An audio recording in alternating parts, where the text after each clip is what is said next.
Olá pessoal, turma do ensino médio. Hoje vamos falar sobre a Idade Moderna e como ela marcou uma transformação profunda na visão do mundo dos europeus. Nosso foco será no Renascimento e sua nova forma de compreender a realidade. Bom, a Idade Média chegava ao fim. O comércio, que havia sido enfraquecido, retornava com força total. As cidades italianas, com o apoio da burguesia, se tornaram o berço de um movimento cultural que resgatava a cultura greco-romana. Mas aí tem uma ruptura.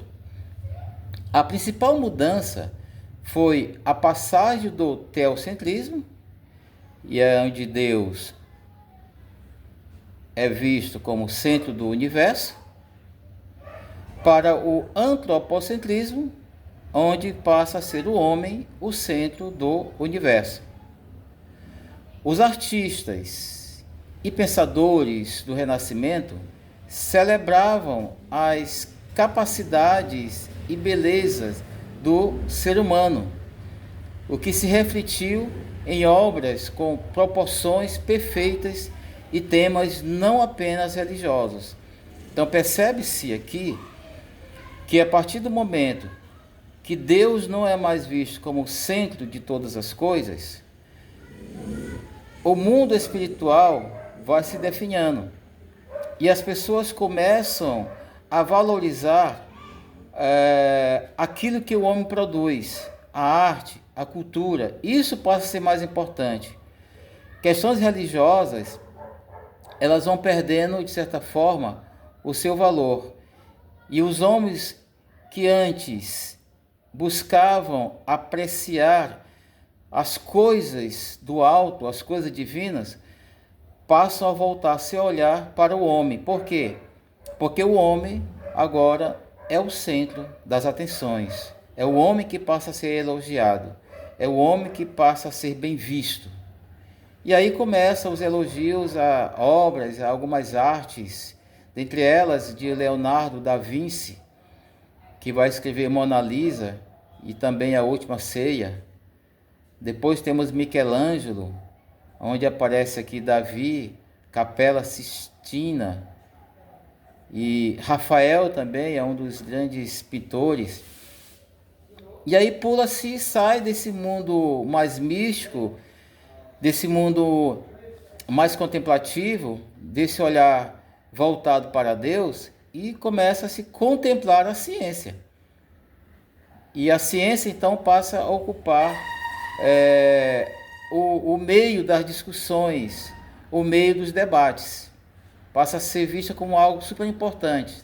E temos então Nicolau Copérnico e Galileu Galilei, que questionaram a teoria de que a Terra era o centro do universo. Aí começa uma grande confusão. A igreja, que tinha o poder, a igreja católica, o poder centrado nas suas mãos, que defendia uma outra teoria, vai entrar em debate. Ela não aceita o pensamento da ciência. A igreja não permite mudar os seus conceitos, mudar aquilo que eles acreditavam, deixar de acreditar naquilo que eles defendiam para acreditar na ciência. A invenção da prensa de Gutenberg foi crucial para a disseminação das ideias renascentistas e da reforma protestante. E aí, o outro quadro da história são as grandes navegações e a expansão marítima. Os europeus queriam ter acesso direto às especiarias do Oriente, sem depender dos atravessadores árabes, italianos, Portugal,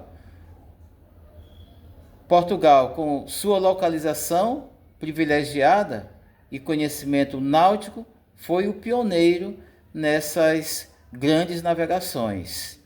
Então, o que acontece aqui? Os europeus queriam ter acesso, mas não queriam mais depender, não queria ter acesso às especiarias lá no Oriente. Entretanto, não queria mais depender de atravessadores, como os árabes e italianos. Queriam uma passagem direta para ir buscar os seus produtos sem intermediação de ninguém. E aí Portugal, com sua localização privilegiada e o conhecimento náutico, foi o pioneiro nessas viagens todas. A busca por especiarias, ouro e prata, a necessidade de converter novos povos ao cristianismo e o avanço tecnológico, caravela, bússola e astrolábio foram os motores da expansão. Ou seja, essa aqui era a tecnologia do momento que possibilitou aí essas viagens marítimas, aí as caravelas usavam as bússolas para se localizar, para localizar ali, para manter a localização e para saber também para onde eles estavam indo. Então Portugal contornou a África para chegar às Índias, criando aí um vasto império comercial.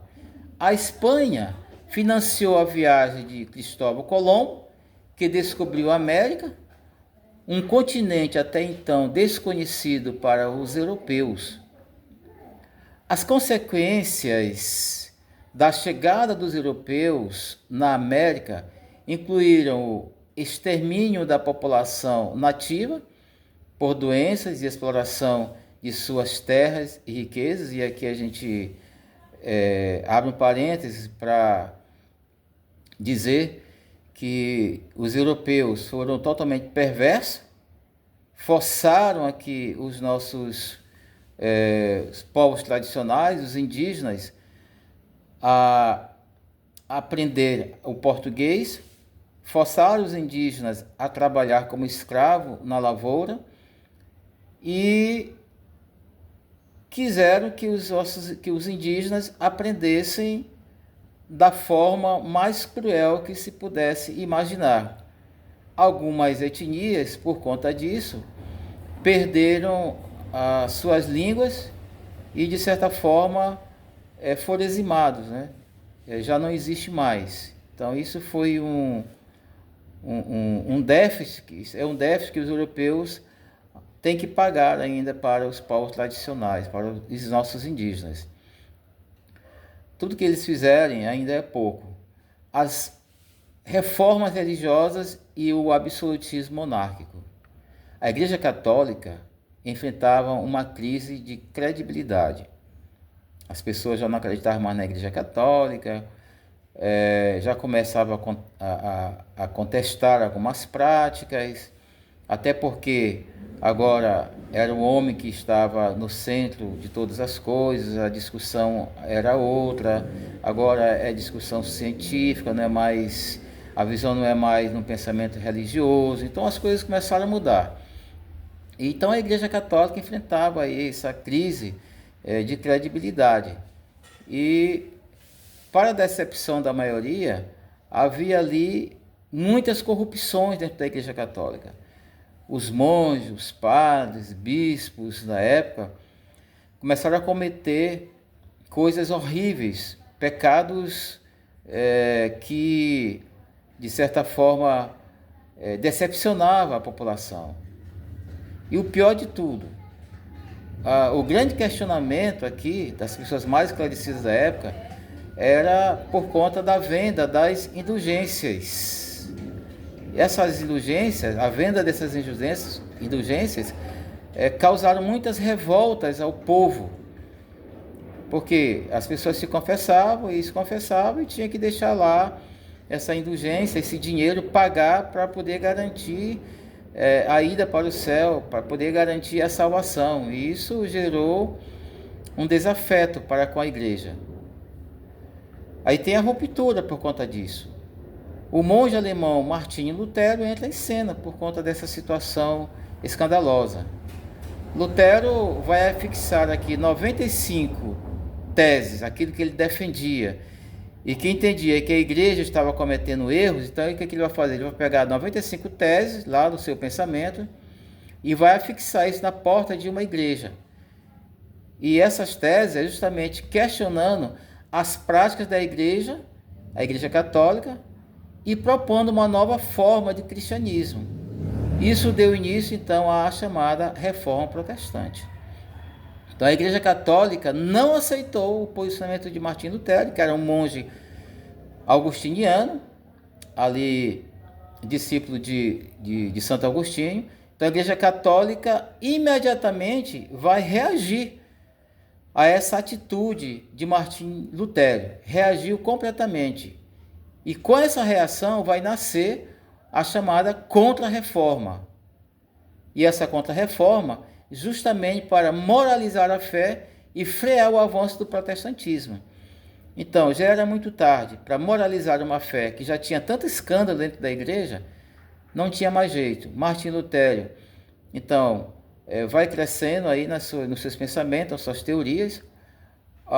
É óbvio que aí houve interesse político de classes políticas da época, que aproveitou também aí essa deixa de Martim Lutero, se juntou a ele e financiou aí Martim Lutero a buscar, a lutar em favor daquilo que ele acreditava. Não aquilo que ele acreditava, mas aquilo que verdadeiramente está pautado no Evangelho de Jesus Cristo.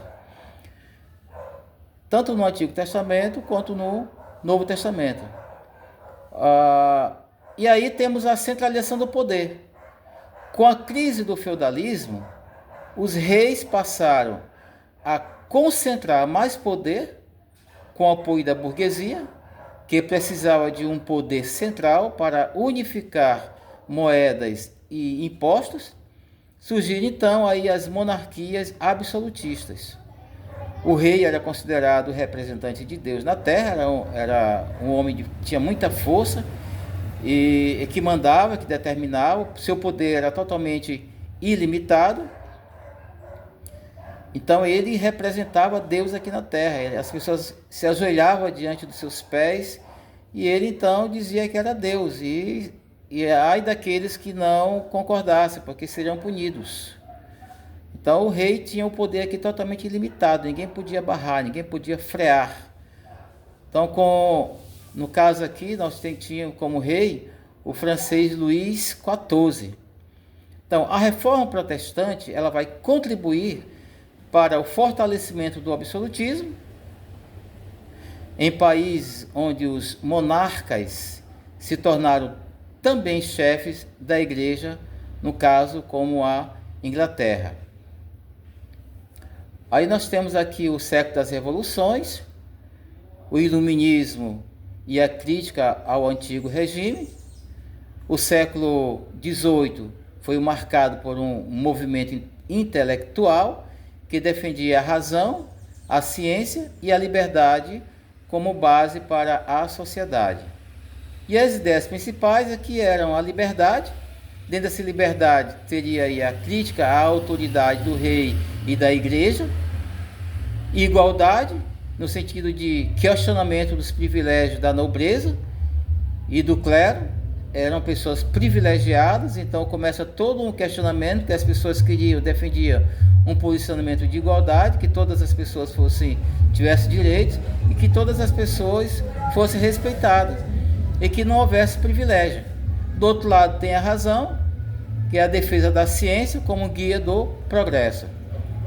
E aí vai surgindo alguns pensadores, como Montesquieu, que vai trabalhar a divisão dos poderes, Voltaire, que vai trabalhar a liberdade de expressão e tolerância religiosa, Rousseau já vem com a questão da soberania popular, e mais à frente, então, o iluminismo, que é aqui a base do pensamento liberal e democrático.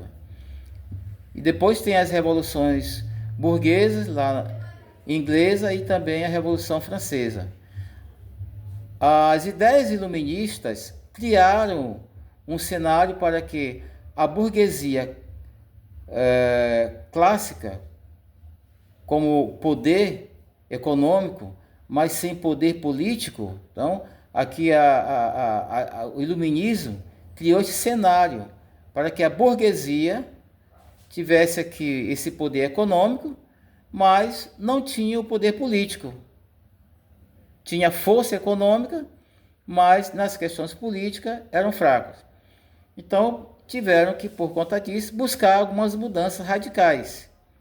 Na Revolução Inglesa, ali no século XVII, limitou o poder do rei e consolidou a monarquia parlamentar.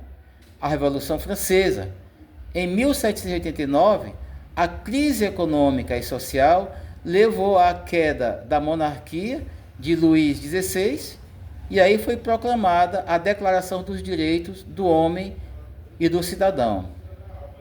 Enquanto a Revolução Inglesa foi gradual, a francesa foi um tanto mais radical, mas ambas, de certa forma, marcaram o fim do absolutismo. E aí temos aqui a Idade Contemporânea, a Era das Monarquias e das Ideologias, a Revolução Industrial e, de certa forma, suas consequências. A Inglaterra, no final do século XVIII, foi o berço da Revolução Industrial, baseada no uso do carvão e da máquina a vapor. E aí tem as transformações econômicas, que seria a produção artesanal, substituída pela mecanizada, as transformações sociais, que seria o êxodo rural, crescimento das cidades, surgimento da burguesia industrial e do proletariado. Mas quais são as consequências de tudo isso? Más condições de trabalho, exploração infantil e feminina, movimentos operários e o surgimento do socialismo e do anarquismo. A segunda revolução industrial, no século XIX, trouxe eletricidade e petróleo, ampliando o impacto da transformação. Em seguida aqui, os conflitos mundiais e o totalitarismo. O século XX foi marcado por duas guerras devastadoras. A Primeira Guerra Mundial, que vai de 1914 a 1918, rivalidades imperialistas, trincheiras, milhões de mortos, o Tratado de Versalhes. O Tratado de Versalhes justamente vai surgir para tentar acabar com esses conflitos, para buscar um entendimento, para sentar para uma conversa e, de certa forma, buscar a paz. A ascensão de regimes autoritários com o fascismo e o nazismo.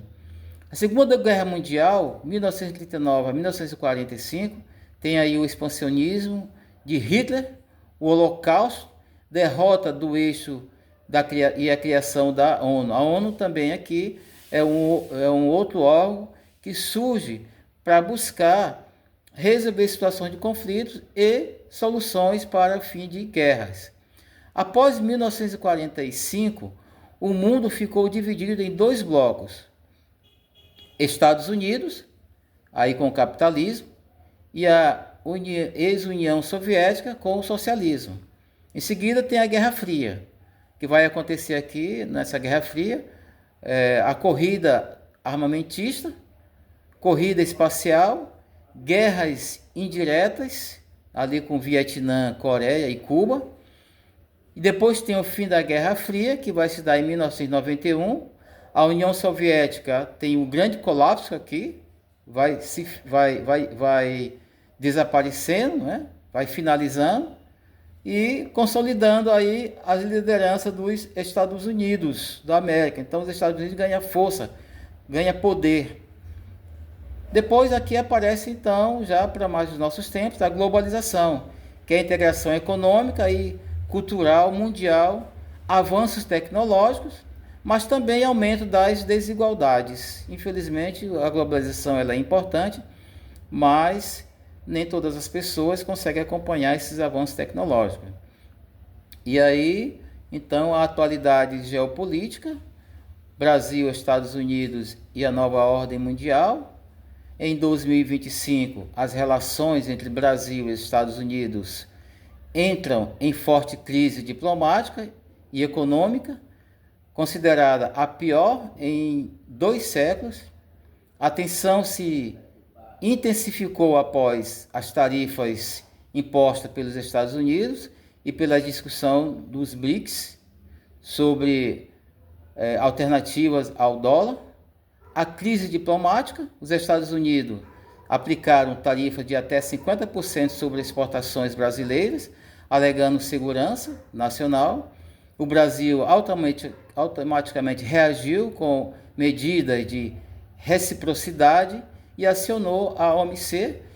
Foram suspensas operações militares conjuntas e diplomatas norte-americanos chegaram a criticar ministros do Superior Tribunal Federal, o que foi visto como interferência.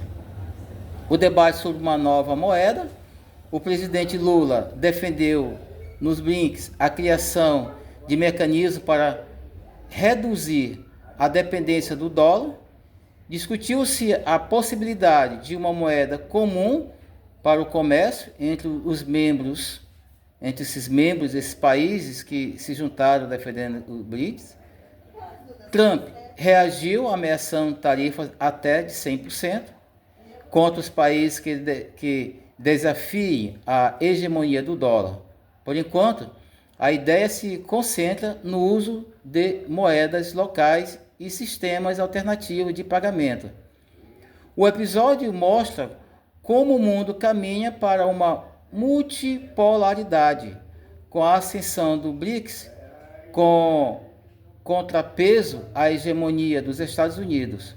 Para o Brasil, trata-se de um desafio diplomático e também de uma oportunidade estratégica.